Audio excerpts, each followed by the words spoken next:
Dear listeners, a new day and a new story to discuss. Today I'm going to tell you a story that interests me. Listen and write down what you think about this situation. I'm interested in your opinions. 17 years ago, an event unfolded that would irreversibly change the course of my life. My world, already a tapestry of complexity and survival, became entangled in an affair so unexpected, it could easily headline any scandalous tabloid. It began in the most unremarkable of places, a foster home. This wasn't my first, nor did I expect it to be my last. My life up to that point had been a series of relocations, from one temporary family to another, ever since the state decided my mother's drug addiction rendered her unfit. The only constant had been change, and the memory of my grandmother, who had been my guardian until her passing. The Martins, the couple I was placed with, were in their 50s, seasoned foster parents with a businesslike approach to childcare.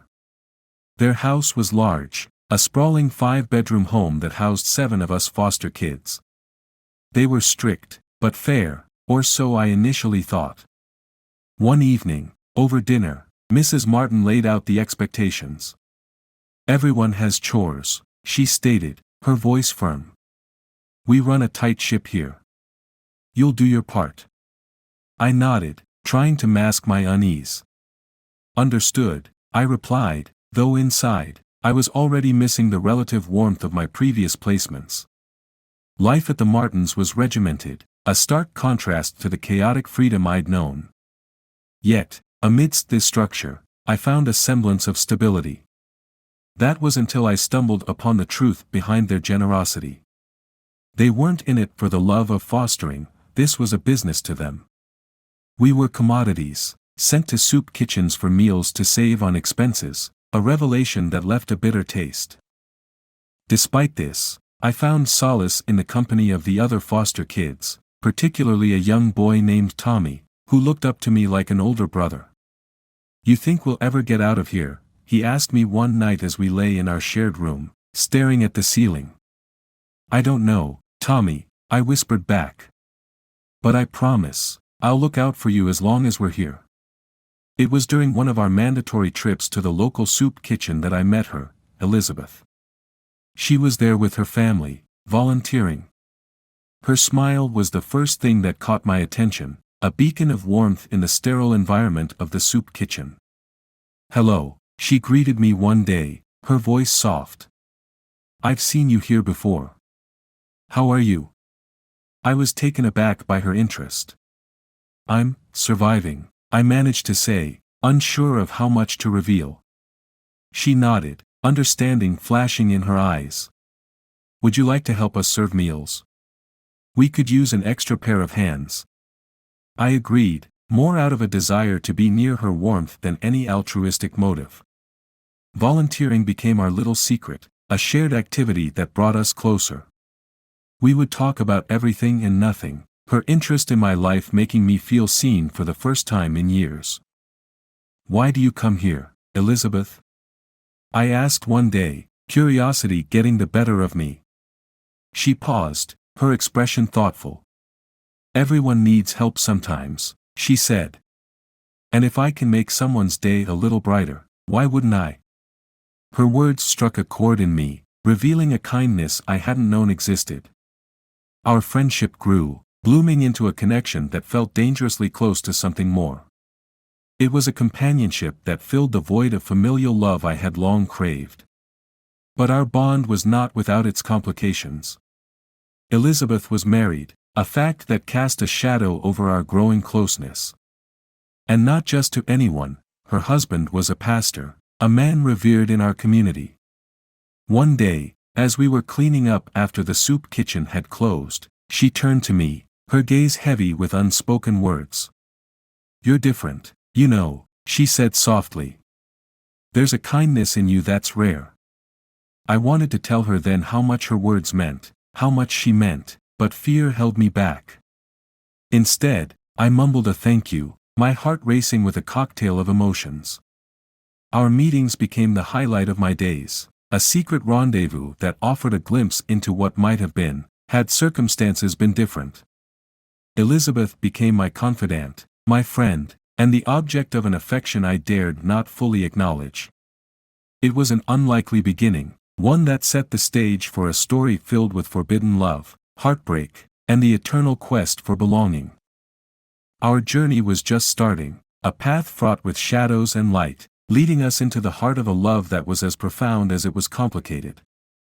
As weeks turned into months, my life within the Martins' strict regime became a predictable cycle of chores, school, and occasional visits to the soup kitchen. That monotony was shattered the day Elizabeth and I truly connected, marking a turning point in my life. It was a chilly afternoon, the kind where your breath forms clouds in the air, when Elizabeth approached me at the soup kitchen.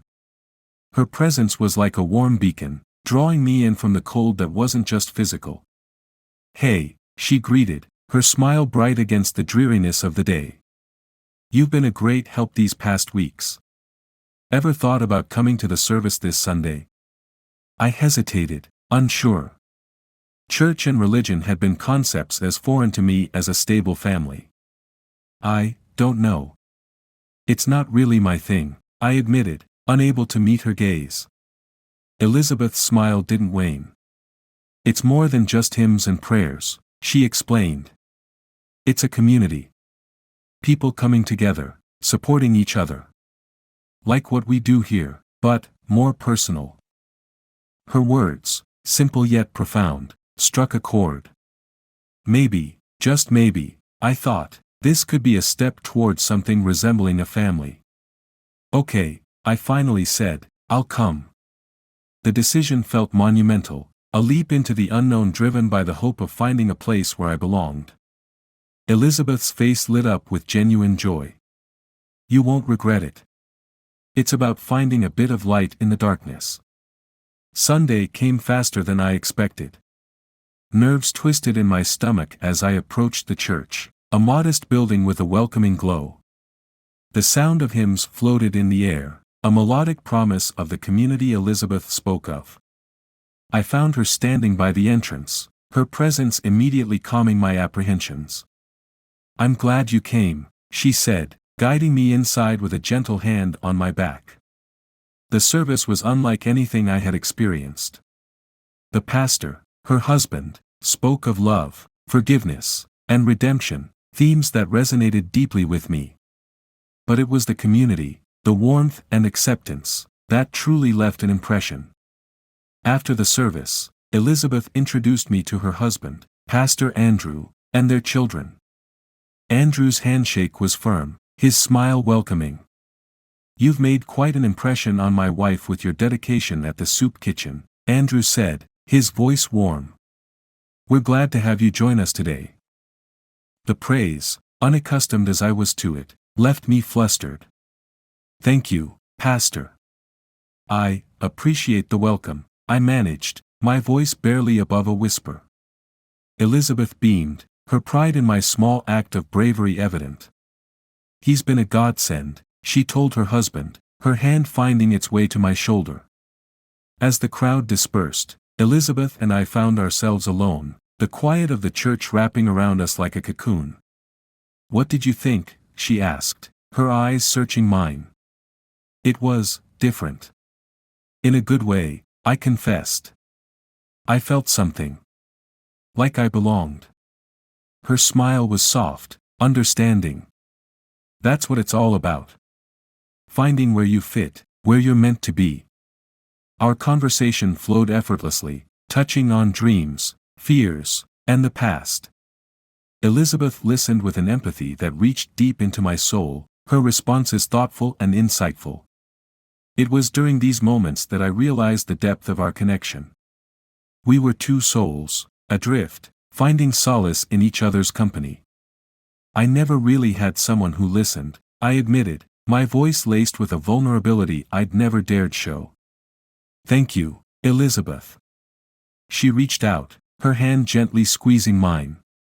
"Everyone deserves to be heard," she whispered, her gaze holding mine. "You're not alone anymore." That day marked the beginning of our secret world, a place where we could be our true selves without fear of judgment.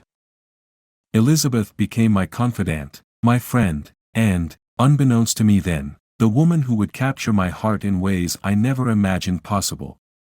Our encounters at the soup kitchen became the highlights of my week, moments I cherished more than anything. It was there, amidst the clatter of dishes and the hum of conversations, that our bond deepened, laying the foundation for a story that was as beautiful as it was doomed. In Elizabeth, I found an unlikely ally, a beacon of hope in the darkness of my world. Little did I know, our journey together was only just beginning, a path fraught with forbidden desires and heartache, yet illuminated by the undeniable truth of our connection. As the days turned into weeks, my visits to the soup kitchen became more than just a commitment, they were my lifeline, my escape from the stifling environment of the foster home. But above all, they were my stolen moments with Elizabeth. Each encounter, each conversation, weaved a stronger bond between us, a connection that felt both exhilarating and perilous. One evening, as we were cleaning up after a particularly busy day, Elizabeth turned to me, her expression thoughtful. "You know, you've become quite indispensable here," she said, her voice laced with a warmth that sent shivers down my spine. I chuckled, trying to mask the depth of my feelings. "I just like helping out. Plus, it's nice to be around, friends," I said, the last word hanging between us, heavy with unspoken meaning. Elizabeth smiled, her gaze lingering on mine for a moment too long. "I was thinking," she began, breaking the tension, "maybe you could come over to our place sometime. Help me out with some stuff around the house. My husband's often busy, and I could really use an extra pair of hands." The invitation caught me off guard. "Are you sure? I mean, I wouldn't want to impose," I stammered, the idea of being in her personal space sending my heart racing. "It's no imposition. We would appreciate it," she corrected herself quickly, her cheeks flushing with a hint of color. The day I stepped into Elizabeth's home marked a new chapter in our evolving story. The house, large and warmly lit, felt inviting, a stark contrast to the cold, impersonal space I called home. Elizabeth greeted me with a smile that reached her eyes, a genuine expression of happiness at my presence. As we worked side by side, the barriers between us seemed to dissolve, replaced by a comfortable familiarity. We talked about everything: music, dreams, the future, our conversations meandering through the realms of possibility. "I've always wanted to learn to play the guitar," I confessed during a break, watching her face light up with interest. "Really? I used to play a bit in college," Elizabeth replied, her enthusiasm infectious. "You know, I still have my old guitar somewhere around here. I could show you some chords if you'd like." The offer was unexpected, a glimpse into a side of her I hadn't seen. "I'd like that," I said, my voice barely above a whisper, the significance of the moment not lost on me. And so, under her guidance, I began to learn. The guitar, once a mere instrument, became our medium of connection, a shared passion that deepened our bond. With each lesson, with every chord and melody, I found myself drawn to her in ways that both excited and terrified me. One afternoon, as we sat close, the guitar resting between us, Elizabeth looked up at me, her eyes soft. "You're a quick learner," she said, her hand brushing against mine, sending sparks of electricity through my body. "I have a good teacher," I replied, the air charged with an intensity that neither of us could deny. It was then, in the quiet of her living room, surrounded by the echoes of our laughter and music, that I realized the depth of my feelings for her. Elizabeth, with her kindness, her strength, and her undeniable presence, had become the center of my world. But it wasn't just the guitar lessons or the shared tasks that brought us closer. It was the moments in between, the shared glances, the laughter, the comfortable silences, that spoke volumes. We had created a sanctuary within the walls of her home, a place where we could be ourselves, away from the judgments of the world. As the weeks passed, our meetings became more frequent, our conversations more intimate. Elizabeth shared her dreams, her fears, and the loneliness that often accompanied her husband's absence. I listened, offering comfort and understanding, a shoulder to lean on in her moments of vulnerability. "I never thought I'd find someone like you," she said one evening, her voice heavy with emotion. "Someone who sees me, who understands." Her words pierced through the facade I had built around my heart. "Elizabeth," I began, my voice trembling with the weight of my confession, but the words remained unspoken, the moment interrupted by the sound of her husband's car pulling into the driveway. We quickly composed ourselves, the bubble of our secret world bursting as reality intruded. As I left her house that night, the cool air did little to quell the warmth that radiated from within. Elizabeth had become more than just a friend, she had become my confidant, my muse, and the unwitting keeper of my heart. Our connection, forged in the simplicity of shared moments and silent understandings, had grown into something profound, a bond that defied explanation. And as I lay awake that night, replaying every glance, every touch, every word, I knew that what we had was rare and precious. But with the beauty of our connection came the fear of its discovery, the knowledge that what we shared could never truly be ours. Yet, in those moments of doubt, I found solace in the memory of her smile, the sound of her laughter, and the promise of tomorrow. Our story, still in its infancy, was a testament to the unpredictable nature of the heart, a journey of two souls finding solace in the chaos of life. And as I drifted off to sleep, I couldn't help but wonder what the future held for us, for this deepening connection that had become my everything. The air between Elizabeth and me was charged with an unspoken tension, a magnetic pull that drew us closer with every encounter. Our meetings, once innocent and centered around chores or guitar lessons, had evolved into something much more profound, a connection that defied the boundaries set by society and morality. One late afternoon, as I helped Elizabeth organize the attic, the confined space seemed to amplify our awareness of each other. Boxes of forgotten memories surrounded us, but it was our burgeoning emotions that filled the room. "Thank you for helping me with this," Elizabeth said, her voice softer than usual, her eyes avoiding mine as if she too felt the undercurrents stirring between us. "It's no trouble at all," I replied, moving closer to assist her with a heavy box. Our hands brushed, a spark of electricity jolting through me, leaving us both momentarily breathless. We paused, the air heavy with unspoken words. Elizabeth finally broke the silence, her voice barely a whisper. "Do you ever wonder what it's like to take a chance on something forbidden?" Her question hung in the air, a dangerous invitation.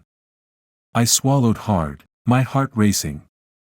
"Sometimes," I confessed, "but the price can be high." "Yes, but some things, some connections are worth the risk," she countered, her gaze locking with mine, a storm of emotions swirling in her eyes. The attic, with its shadows and relics of the past, became our sanctuary in that moment, a place removed from the judgments of the world. It was there, amidst the dust and memories, that we crossed a line, drawn together by a force neither of us could resist. As our relationship deepened, so did the complexity of our situation. Our stolen moments were filled with whispered confessions and promises made in the dark, each encounter a testament to the intensity of our connection.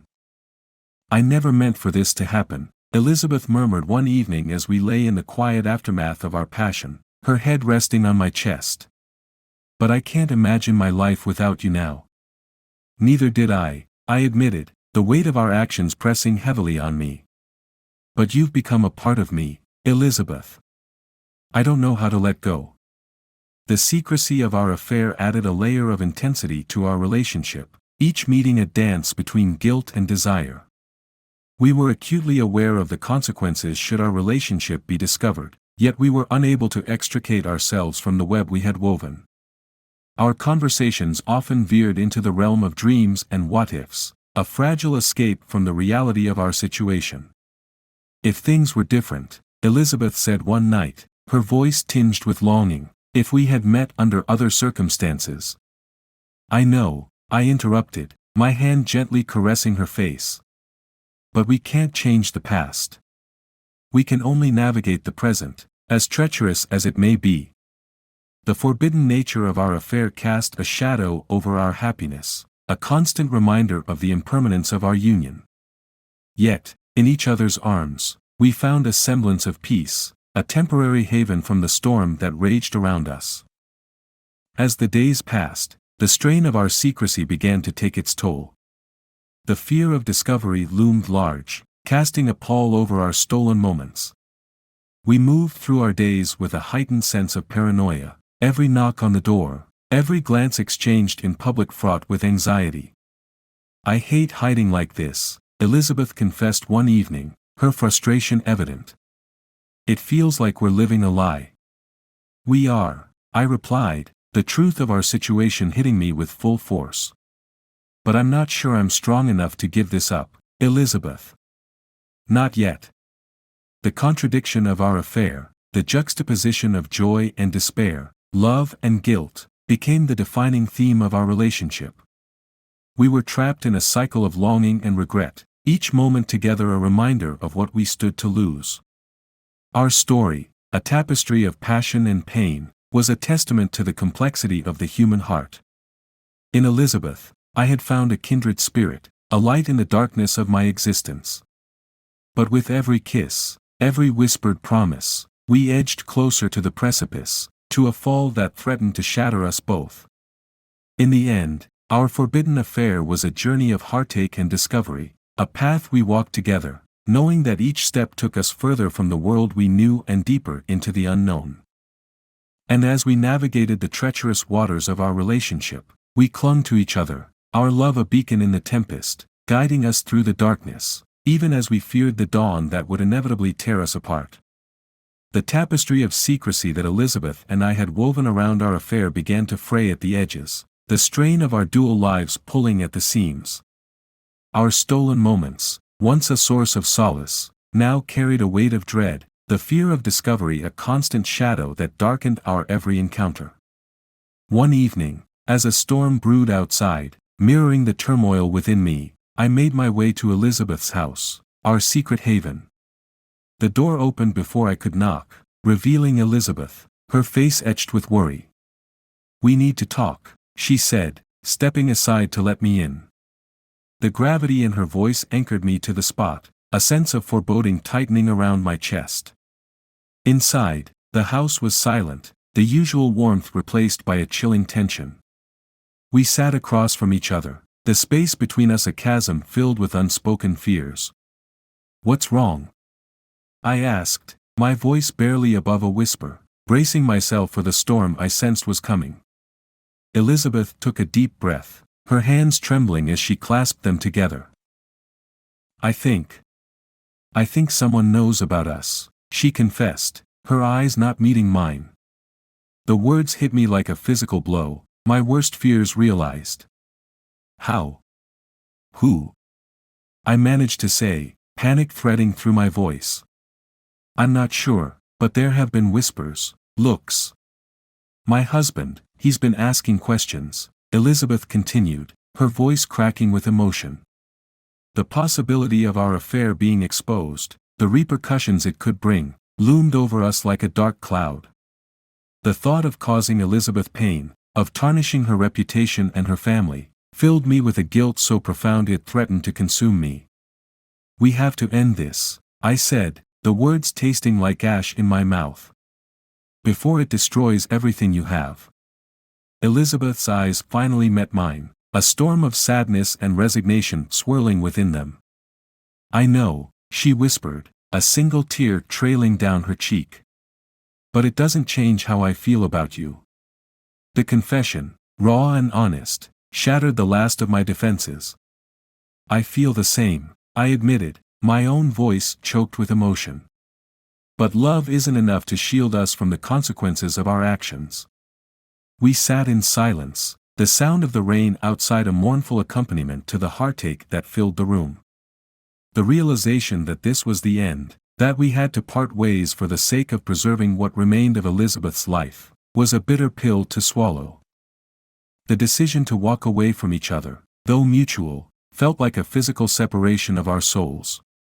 With every step I took away from her that night, a piece of me was left behind, entwined with the memories of what we had shared. In the days that followed, the void left by Elizabeth's absence was a constant ache, a reminder of the cost of our forbidden love. I threw myself into my work at the soup kitchen, a desperate attempt to find some semblance of purpose amidst the chaos of my emotions. But the whispers followed me, the looks of suspicion from those who had once greeted me with smiles. The community I had thought to be a place of acceptance had become a prison of judgment, the walls closing in with every passing day. The unraveling of our affair had set off a chain reaction, the fallout touching every aspect of my life. My relationship with the other foster kids, once a source of pride, was now tainted by the scandal, their looks of admiration replaced by confusion and disappointment. "I heard about what happened," Tommy said one day, his voice hesitant. "Is it true?" The question, innocent yet loaded with implications, forced me to confront the reality of the situation. "Yes," I replied, my heart heavy. "But it's not as simple as it seems." Tommy nodded, his expression a mix of understanding and sadness. "I know you're not a bad person. But people are talking." The conversations, the whispers, they were a constant reminder of the price of our affair. Elizabeth and I had ventured into forbidden territory, driven by a connection too powerful to ignore.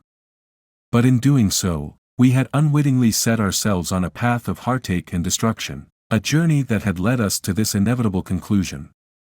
As the days turned into weeks, the distance between Elizabeth and me grew, a chasm widened by the forces of society and morality. The love that had once felt like a beacon of hope was now a source of pain, a reminder of what could have been and what had been lost. The unraveling of our affair was a brutal lesson in the consequences of crossing lines, of giving in to desires that defied the constraints of the world we lived in. In seeking solace in each other, we had found only heartache, a love story that was doomed from the start. And as I navigated the aftermath, the memories of what we had shared haunted me, a ghost of a love that had burned too bright, too fast. The unraveling had left us both shattered, pieces of a puzzle that could never be put back together, a reminder of the cost of a forbidden affair. In the wake of our separation, the world seemed to shift on its axis, leaving me adrift in a sea of remorse and reflection. The days blended into one another, each passing moment a stark reminder of the void Elizabeth's absence had carved into my life. Yet, amidst the turmoil, a need for introspection took hold, urging me to sift through the ashes of our forbidden affair in search of understanding, if not absolution. One crisp evening, under a sky painted with the hues of twilight, I found myself at the old park where Elizabeth and I had once sought refuge from the prying eyes of the world. The bench that had been our sanctuary sat empty, a silent witness to the ghosts of our past conversations. As I settled into the cold embrace of the bench, a familiar voice shattered the silence. "I thought I might find you here," Elizabeth said, her presence as unexpected as the first bloom of spring in a barren winter landscape. I turned to face her, the sight of her stirring a tumult of emotions within me. "Elizabeth," I breathed, the name a prayer, a curse, a balm all at once. She sat beside me, the distance between us a chasm filled with memories, regrets, and unspoken longing. "I've been doing a lot of thinking," she began, her voice laced with a melancholy that mirrored my own. "So have I," I replied, the weight of our shared sorrow pressing down on us, an unyielding force that demanded acknowledgement. "We made mistakes," Elizabeth continued, her gaze fixed on the horizon, where the last light of day was surrendering to the encroaching darkness. "But in those mistakes, we found something beautiful, something real." The admission was a balm to the wounds that had yet to heal, a recognition of the complexity of our emotions, the depth of our connection. It was real, I affirmed, the truth of our feelings undeniable, even in the face of the destruction they had wrought. "But it was also wrong," Elizabeth added, the words a necessary concession to the reality we had long tried to defy. "We hurt people, we hurt ourselves." The acknowledgement of our wrongdoing was a bitter pill to swallow, a stark reminder of the price of our affair. "I know," I said, the regret in my voice a tangible thing, if I could go back, change things. Would you?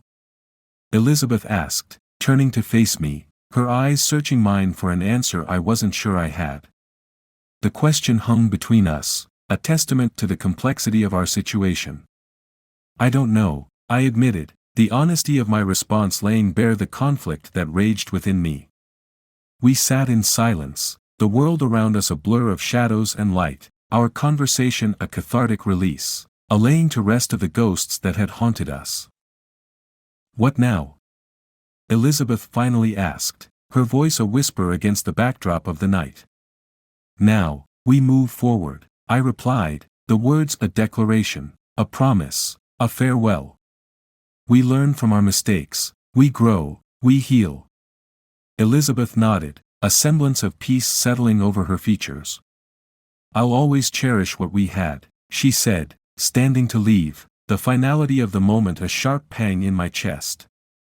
As will I echoed, watching her retreating figure, a symbol of what could have been, a memory to be cherished and mourned in equal measure.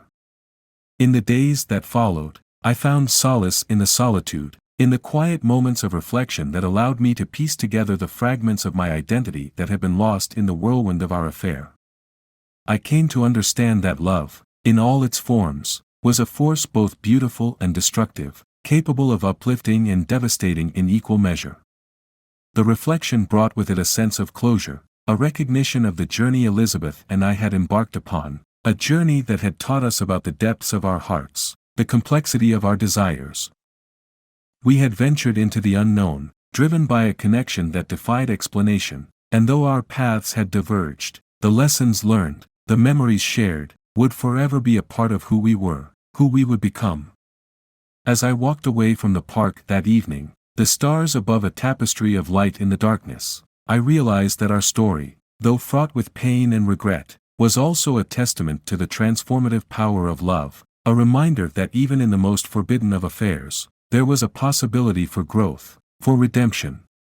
And so, with a heart heavy yet hopeful, I stepped into the future, the echo of our love a bittersweet symphony that would guide me through the days to come, a reflection of a past cherished, a future yet to be written.